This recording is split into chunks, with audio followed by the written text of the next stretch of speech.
Hello nerds! Today we are looking at specific chapters of Berserk's Golden Age Arc, chapters 34 to 36, Morning of Departure. This is the first video of this kind, so let me explain. When doing my retrospectives, if there's a certain episode, chapter, character, finale, etc. that I find extraordinary enough to deserve its own video, then I will make a separate video focusing on whatever I deem extraordinary. And what better story to find our first extraordinary thing than from Berserk's Golden Age Arc. There are a lot of fantastic chapters before this one in Berserk, but I have decided that Morning of Departure will be the first to have its own video. Anyways, first, the background. Morning of Departure I feel can easily be considered the halfway point of the Golden Age Arc, both narratively and literally since it's basically halfway through. So these chapters are the culmination of everything that was highlighted and explored in the first half of the Golden Age Arc. This culmination ultimately led to the main event of these chapters, Guts leaving the Band of the Hawk. Guts, up to this point in his life, has done nothing but fight in battles using his sword. He has barely even strived or believed he could do more than that. Ever since Gambino forced him to wield a sword and fight in battles as a child, that has been the only thing in Guts' life. That is, until he joins the Band of the Hawk and meets Griffith, as he, for the first time in his life, finds camaraderie. However, he is still a man only meant to battle in his eyes, until he listens to Griffith's Precious Things speech. It is this speech that completely changes Guts' view on his life. He sees what striving for a precious thing means to Griffith, and how Griffith would only consider someone his friend if they were his equal, if they had a precious thing that they would commit their lives to, and let no one stop them from achieving, even if it were Griffith himself in the way. Later, Guts fights 100 men, an impossible feat he somehow achieves, but yet, Guts realizes it's nothing. There's no meaning behind his fighting, no matter how many men he fights, no meaning compared to the bonfire of dreams he sees across the tents of the Band of the Hawk. Everyone has something they are pursuing, even if it's within the dream of Griffith, except for Guts. Guts realizes that even if he were to have something, it has to be separated from Griffith and the Hawks in order for him to be worthy to be Griffith's equal, Griffith's friend. So, he must leave Griffith and the Band of the Hawks to find that precious thing. That is his reason for leaving. Guts views his time with the Hawks as a festival. He has grown close to his comrades, even Casca, who hated him for the longest time, and is now one of, if not his closest comrade. Before Guts leaves, he has one last chat with Judo and Quorkus. He tells them what I already told you about his whole life being nothing but killing to survive. He never tried to learn anything else because he was content with just surviving. And as he said during the Bonfire of Dreams, he is sure to survive as long as he has a sword.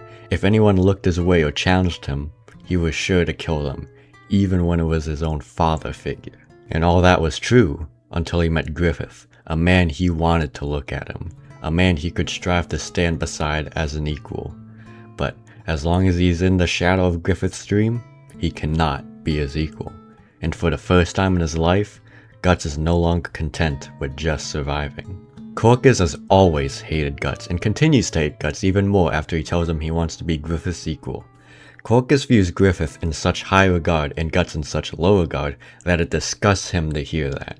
He also believes that the precious thing that Griffith is pursuing is something that very few people achieve, so it is foolish for anyone who isn't special like Griffith to try.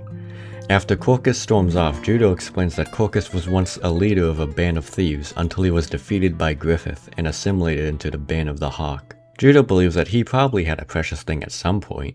Perhaps he gave it up after seeing the conviction Griffith had for his own dream and decided to devote himself to a more likely cause than his own precious thing. As for Judo, he is great at a lot of skills, but he has never been the best at anything, so he decided to follow someone who could. This is the first time we've heard the backstories and origins of the other members of the Hawks other than Casca, and I welcome it greatly. Judo finds Guts to be very bold by giving up everything the Hawks work for to chase a vague personal something. He admits he guessed he was wrong when he said 3 years ago that Guts would find the place he belonged with the Hawks. But still, Judo wishes Guts the best and hopes that he finds his precious thing, because he's the GOAT. But wait, there's more. Judo then asks what's up with him and Casca.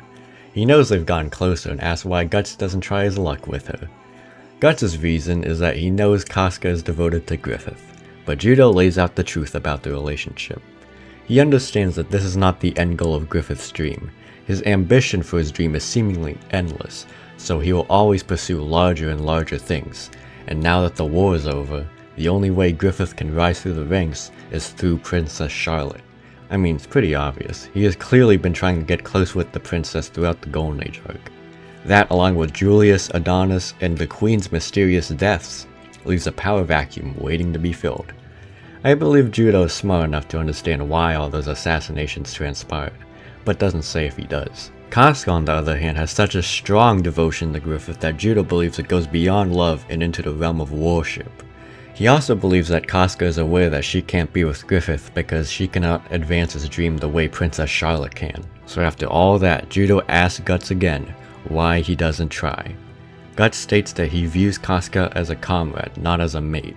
He insists that Griffith has her eye and that in his current state, he is no good for her.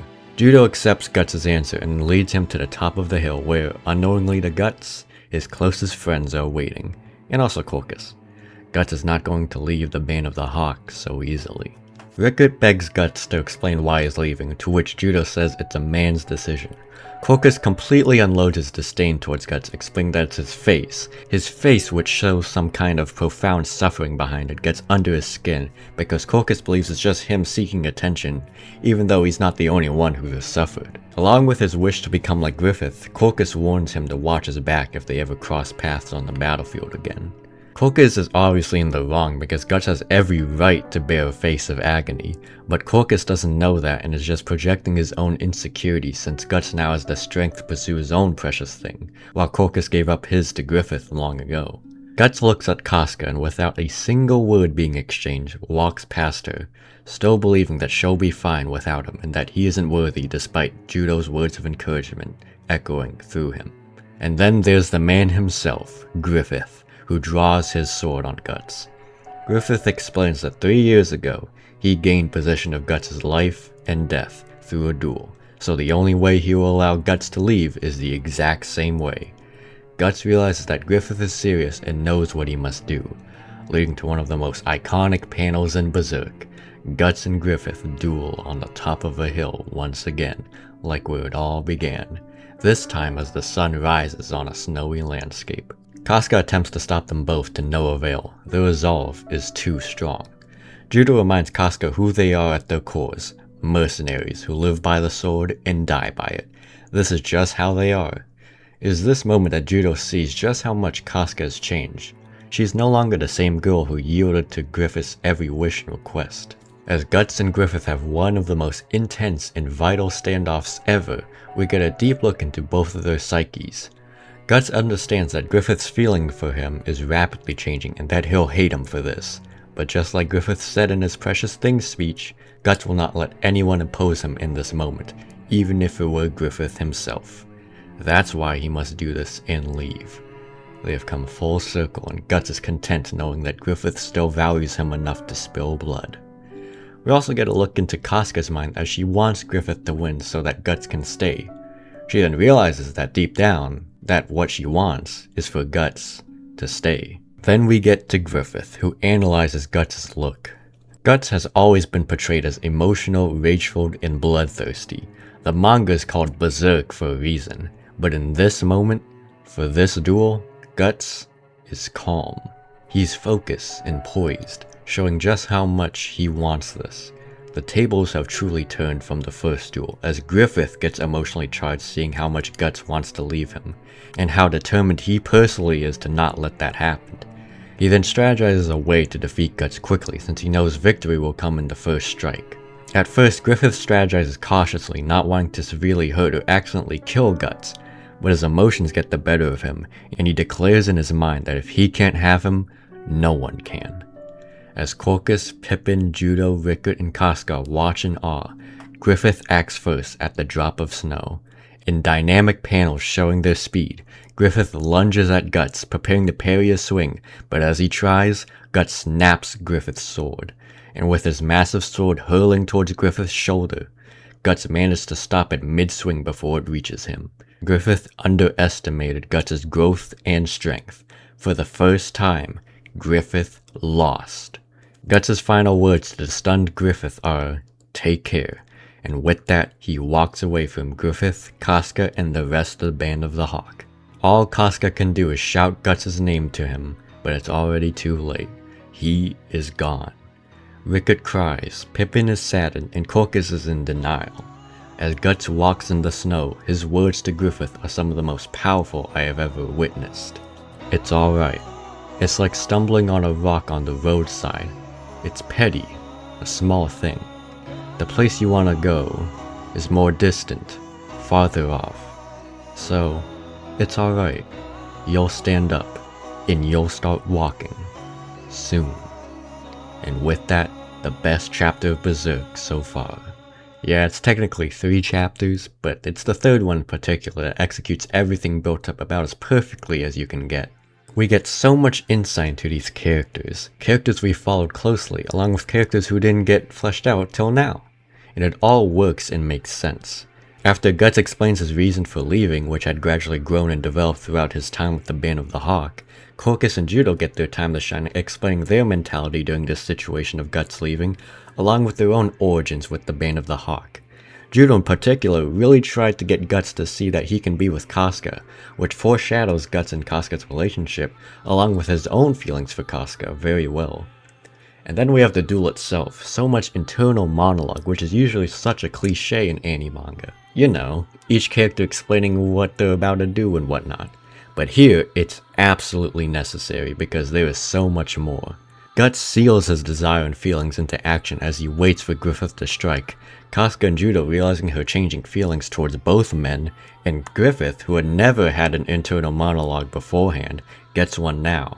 We only got to see him on the outside through what other characters saw, but for the first time, we see Griffith's mentality.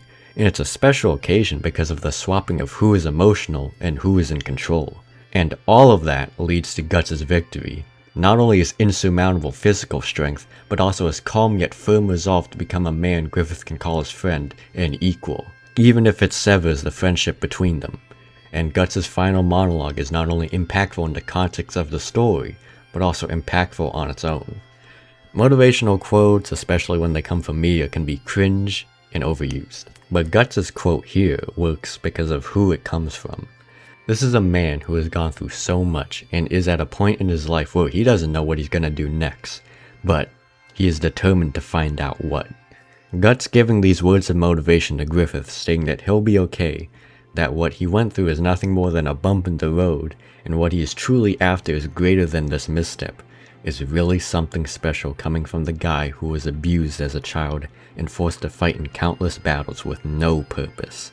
And these words may even make you start walking again.